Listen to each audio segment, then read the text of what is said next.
Salam damai sejahtera di dalam Tuhan kita Yesus Kristus. Shalom, selamat pagi dan semangat pagi. Jumpa kembali dalam renungan pagi kita untuk hari ini, Minggu 30 Juli tahun 2023.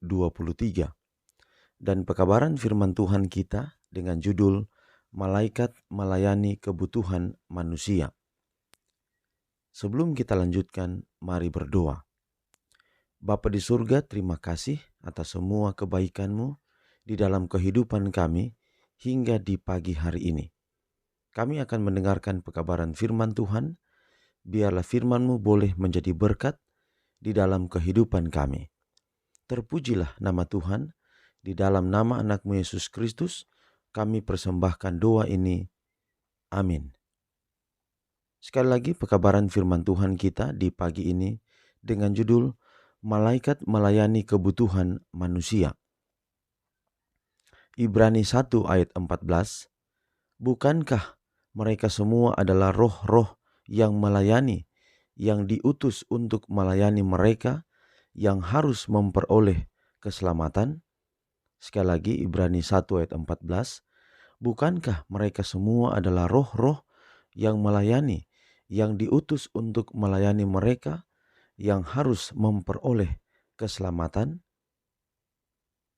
Pada dewasa ini, sama seperti pada zaman rasul-rasul, pesuruh-pesuruh surga yang melanglang buana berusaha menghibur orang berduka, menjaga yang tidak bertobat, memenangkan hati manusia kepada Kristus.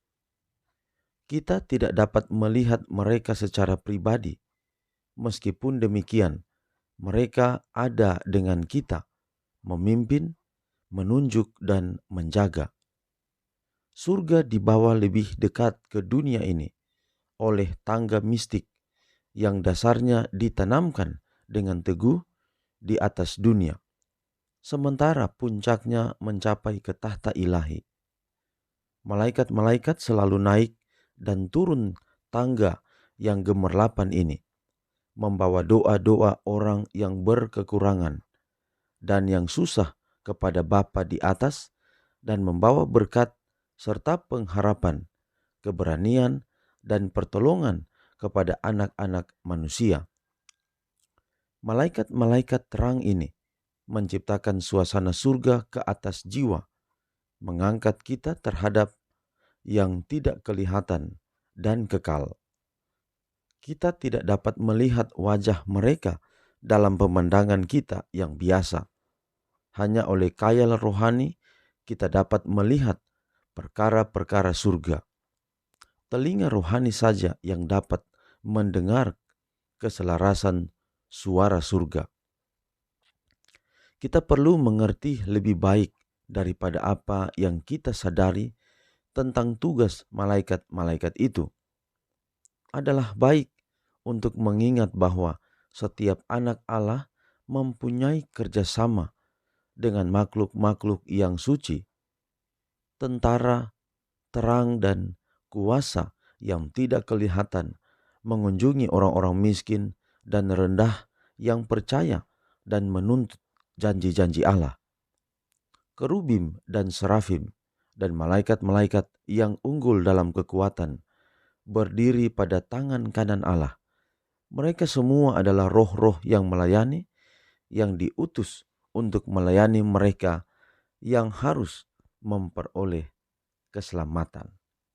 Jadi saudara-saudara, yang dimaksud dengan roh-roh yang melayani dalam Ibrani pasal 1 ayat 14 adalah malaikat-malaikat yang suci yang Tuhan ciptakan. Mereka melayani kebutuhan kita manusia. Kita ingat waktu Yesus ketika dia dihina, dia diludahi, bahkan ketika dia memasuki masa-masa yang sulit, dia harus dianiaya, disiksa karena dosa-dosa kita. Malaikat-malaikat berupaya, mereka seperti ingin untuk melepaskan dia dari keadaan yang begitu berat pada waktu itu. Nah, itu tugas daripada malaikat-malaikat. Sama juga dengan ketika Yesus dicobai selama 40 hari ketika dia berpuasa. Malaikat-malaikat juga datang menolong dia. Demikian pula kehidupan kita saat ini. Malaikat-malaikat akan datang untuk selalu menjaga kita dan melindungi kita. Kita bersyukur saudara, di dalam rencana setan untuk membinasakan kita. Tapi malaikat-malaikat selalu menjaga kita, melindungi kita. Kiranya pekabaran pagi ini akan menguatkan kita bahwa malaikat selalu menjaga kita, melindungi kita. Maka beranilah berjalan di atas dunia ini, bukan karena kekuatan kita, tetapi karena Tuhan mengirim malaikat-malaikatnya beserta dengan kita. Biarlah pekabaran pagi ini dapat menjadi berkat di dalam kehidupan kita semua.